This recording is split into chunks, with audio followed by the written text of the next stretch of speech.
Le passage de la Bible que nous venons de lire fait partie du dernier discours de Jésus à la veille de sa mort. Après son dernier repas avec ses amis, Jésus est en train de leur laisser, de nous laisser, son testament, ses derniers vœux. Au cœur de ce message, il y a le don de son ultime commandement. Aimez-vous les uns les autres. La parole qu'il nous demande d'observer, la parole que l'Esprit Saint, le Paraclet promis, nous enseignera et nous rappellera, c'est ce commandement d'amour. Au fait, quand on lit l'Évangile selon Jean, en particulier quelques grands discours de Jésus qui y sont rapportés, on a vite l'impression de se perdre. Il y a le Père qui demeure en Jésus, qui est à son tour en lui, l'Esprit que le Père envoie, mais qui n'est en même temps rien d'autre que l'Esprit du Christ. Je m'en vais, mais je viens vers vous, etc., etc., etc., etc. L'Évangile selon Jean a l'air très, très compliqué. Mais je crois que c'est pour dire au fond et sans cesse une seule vérité simple. Nous sommes là car Dieu nous aime. Et nous sommes là pour vivre cet amour. C'est une vérité simple qui a besoin de multiples images et de mots pour qu'elle soit traduite dans notre langage qui ne touche pas seulement la tête, mais le cœur. Selon le témoignage de l'Évangile selon Jean, Jésus ne cesse de dire cette seule vérité digne d'être entendue, toujours, non pas seulement par les oreilles, mais par le cœur. Le monde existe, nous existons, car Dieu nous aime. Chaque vie, que ce soit celle d'un bébé, d'un enfant, d'un jeune, d'un adulte ou d'une personne âgée, chaque vie est l'expression de l'amour de Dieu. Simple et facile à dire, mais savons-nous vivre cette vérité quand ce n'est pas toujours facile à vivre? La destinée de l'univers, notre destinée ultime, c'est de participer à l'amour de Dieu en plénitude.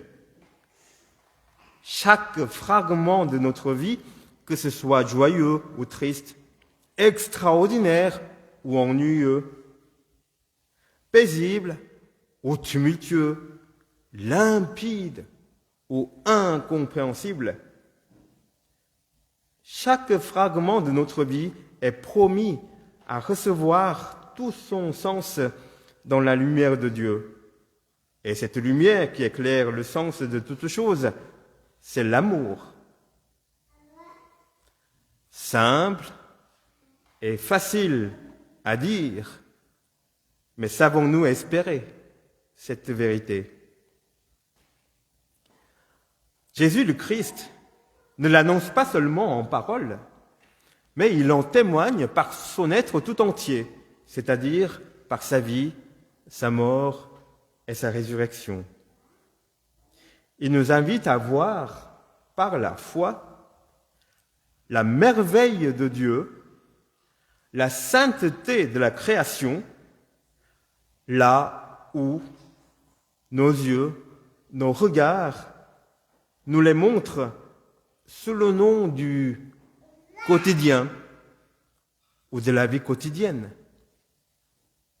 Il nous invite à contempler, par l'espérance, la vie et la joie en Dieu, là où notre intelligence les indique, sous le nom de la réalité humaine, souvent avec une voix désabusée. C'est beau et facile à dire, mais ce n'est pas toujours évident d'y penser, d'y croire, de le vivre. C'est pourquoi il nous faut saisir sans cesse des occasions pour nous le rappeler. Et peut-il y avoir une meilleure occasion qu'un jour de baptême comme aujourd'hui pour ce travail de ressouvenir? Je vous ai dit que Jésus a parlé de tout cela au moment où il dit les adieux à ses amis, à la veille de sa mort. Quand on y pense, c'est quand même touchant de voir Jésus consoler ses amis. Il dit, je vous laisse la paix, je vous donne ma paix. Ce n'est pas à la manière du monde que je vous la donne, que votre cœur cesse de se troubler et de craindre. Au lieu de chercher à être consolé devant l'épreuve de la passion et de la mort, Jésus console ses amis. Il les invite à recevoir sa paix. La paix dont Jésus parle ici est beaucoup plus qu'un simple confort ou le bien-être personnel ou collectif. L'expression biblique de la paix, shalom, porte dans sa racine du mot l'idée de l'intégrité. Loin de signifier l'absence passive de ce qui la menace ou la détruit, la paix de cette expression biblique veut annoncer, indiquer un achèvement, une plénitude. Notre bien-être ou le confort ne résiste pas à l'épreuve qu'infligent les conflits et les tensions qui habitent inévitablement notre condition humaine. La paix de la foi chrétienne tend à ce qui nous est promis à travers, au prix de combats rudes que le Christ lui-même a vécu par sa mort, par sa vie, sa mort et sa résurrection, et qui nous invite à vivre afin de nous associer à la construction, à l'édification de cette paix véritable. Cette paix est appelée à se vivre dans un compagnonnage du quotidien, le compagnonnage de l'Esprit envoyé par Dieu le Père, qui est là pour nous rappeler dans tous ces combats, dans toutes ces épreuves de l'existence humaine, ces promesses de vie du Christ pour nous. Elle est appelée à se vivre dans l'accueil si peu spectaculaire, mais totalement extraordinaire de la vie chrétienne, c'est-à-dire l'accueil de Dieu dans notre vie. Accueillir celui qui tient l'univers dans sa main, mais qui, comme le dit tout tranquillement Jésus, désire venir habiter dans notre cœur. C'est pour cela que cette paix nous transforme, nous transformera. Elle n'est pas obtenue par nos propres efforts, par notre diplomatie plus ou moins maladroite, par le chantage ou la menace, par la prospérité. Elle nous est donnée dans la petite graine déjà semée au fond de nos cœurs d'une parole. Je m'en vais et je viens vers vous. C'est une promesse de la présence ressuscitée qui dépasse toutes nos compréhensions.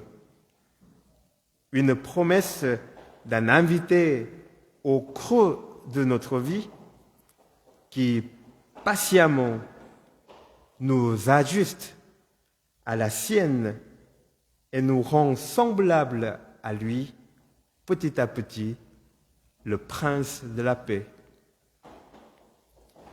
Ce chemin de compagnonnage, c'est celui que commence aujourd'hui par le baptême Thibaut et Martin. Et à quelque étape que nous en soyons, c'est aussi le nôtre. Que Dieu qui nous aime continue à nous soutenir par son esprit, afin que nous apprenions à l'aimer comme il nous aime, à nous aimer les uns les autres. Alors se dévoilera pour nous, petit à petit, cette paix que le monde ne pourra jamais nous offrir. Amen.